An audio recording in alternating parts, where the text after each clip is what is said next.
Olá, estamos aqui no nosso quinto encontro, dando prosseguimento à nossa atividade de desenvolver os conceitos básicos para as ferramentas de preditiva.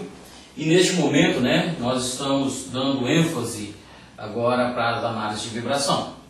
Como nós já vimos anteriormente, hoje nós estamos dando início ao trabalho para coletar os dados para depois estarmos eventualmente fazendo as análises dos espectros.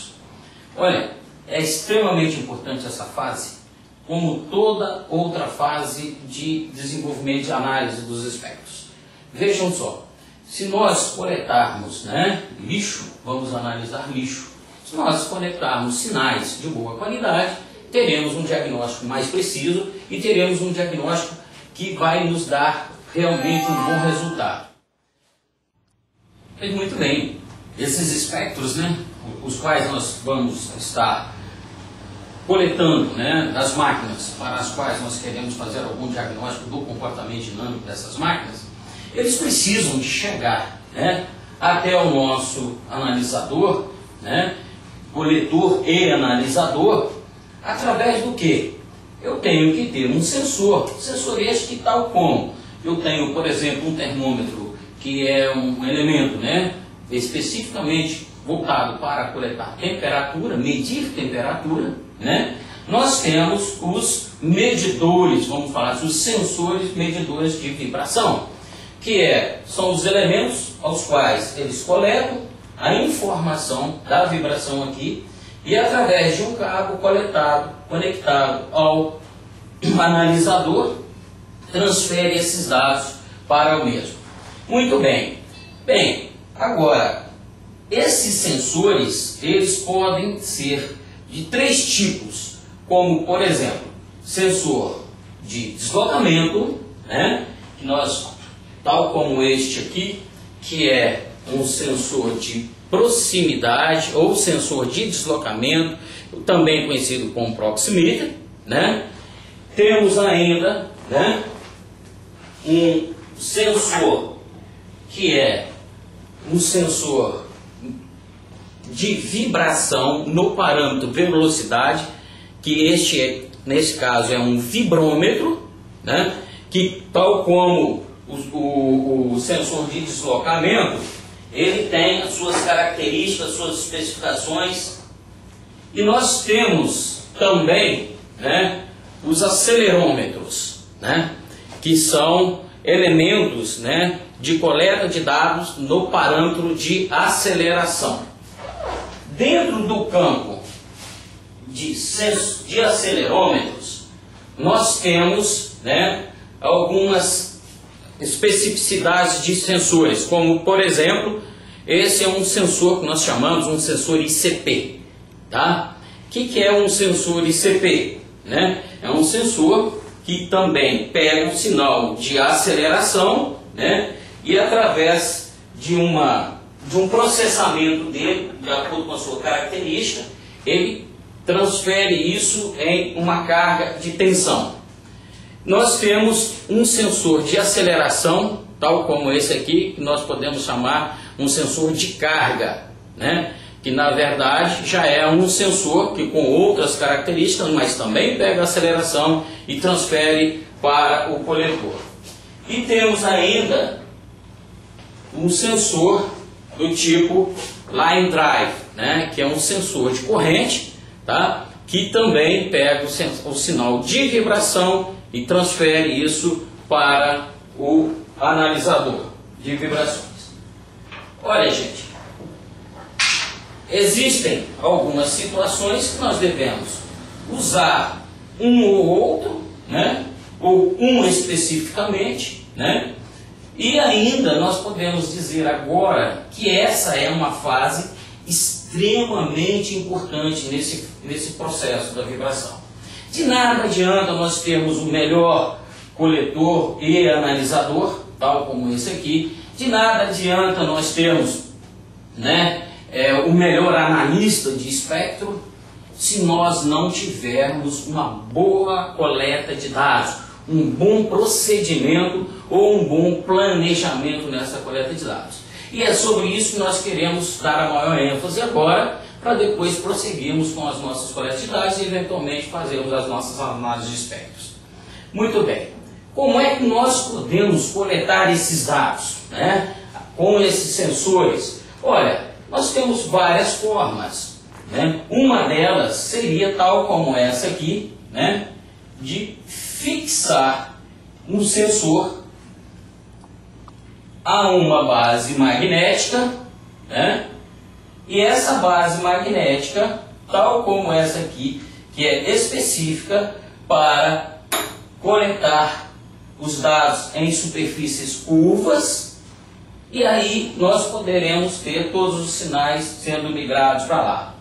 Nós temos também a base magnética plana, né? Onde nós devemos sempre ter uma superfície trabalhada, usinada, retificada, plana, para que nós possamos coletar esses dados através de se colocando através de um desses sensores, né? Dessa maneira que ela ficaria exatamente desta maneira, né? Muito bem. Olha, além de tudo isso, nós podemos fazer a fixação desse sensor diretamente através de um prisioneiro, né, a base, a peça, a fonte de sinal, tá? Que neste caso é a melhor forma, ou seja, é o sinal que nós vamos ter mais confiável, mais limpo possível. Por que isso? Porque, como eu já disse, se eu não tiver um procedimento muito bem feito para coletar esses dados, eu vou ter os sinais, né, de vibração que eventualmente a máquina tem, mas poderão vir também, né, que a gente chamaria, né, de sinais penetras, entre os convidados e os penetras nesse sinal. E esses penetras podem eventualmente se mascararem um diagnóstico, porque de repente coincide com uma frequência determinística de falha que eu espero daquela máquina, mas na realidade ele não existe. Foi porque eu errei, eu fiz uma coleta de dados mal feita, porque eu fixei às vezes de uma forma inadequada. Como, por exemplo, todas as vezes que eu for fixar o meu acelerômetro num processo de dados, quando eu tiver um processo de dados de coleta offline e que eu faço uma rota, eu estou sempre manuseando esse sensor, né, para coletar esses dados. E eu jamais devo deixar que esse sensor tenha um choque contra a base ou a superfície de coleta, porque eu causo nesse instante uma instabilidade do sistema e poderão vir ruídos indesejáveis. Existem processos de filtro que prevêem contra isso, mas é bom que a gente sempre tenha esse cuidado. Muito bem. Uma outra forma de conectar esses sensores é através de uma ponta, de uma ponteira, onde nós colocamos uma ponteira neste sensor aqui, ou em qualquer outro sensor. Essa ponteira ela pode ser uma ponteira de aço ou uma ponteira de alumínio, né? E eu vou e coloco na peça onde eu vou estar medindo, ou na máquina, no mancal, na fonte de sinal.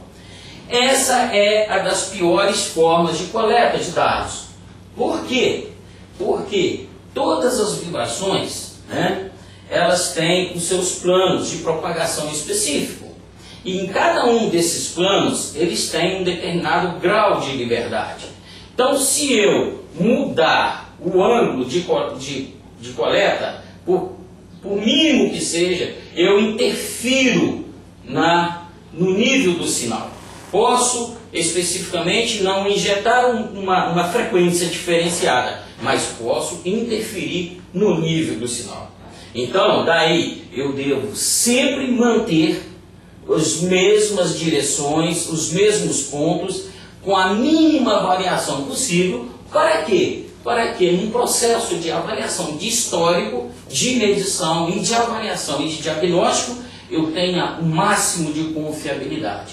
Então, portanto, muito cuidado com as coletas de dados. De nada adiantará um excelente planejamento, um excelente setup, né, de desenvolvimento e coleta dos dados, um excelente equipamento, né, um excelente sensor, se no instante que eu estiver coletando os dados, eu não tiver os devidos cuidados. Como, por exemplo, jamais eu devo colocar entre o sensor e a base onde eu estou coletando os dados, eu devo deixar, por exemplo, que existam impurezas, graxa, poeira, enfim, todo e qualquer elemento que vier a ficar entre a base e o sensor serão elementos que poderão interferir muito e prejudicar bastante o sinal coletado, o resultado do que nós vamos ter. Enfim, esse é um resumo, né, da atividade de coleta de dados, para que, juntamente com um equipamento de excelente qualidade, tal como esse aqui de análise de espectros, tenhamos sucesso na análise de vibrações. E para a próxima apresentação nossa, é o que nós começaremos a fazer, a análise de sinais. Obrigado.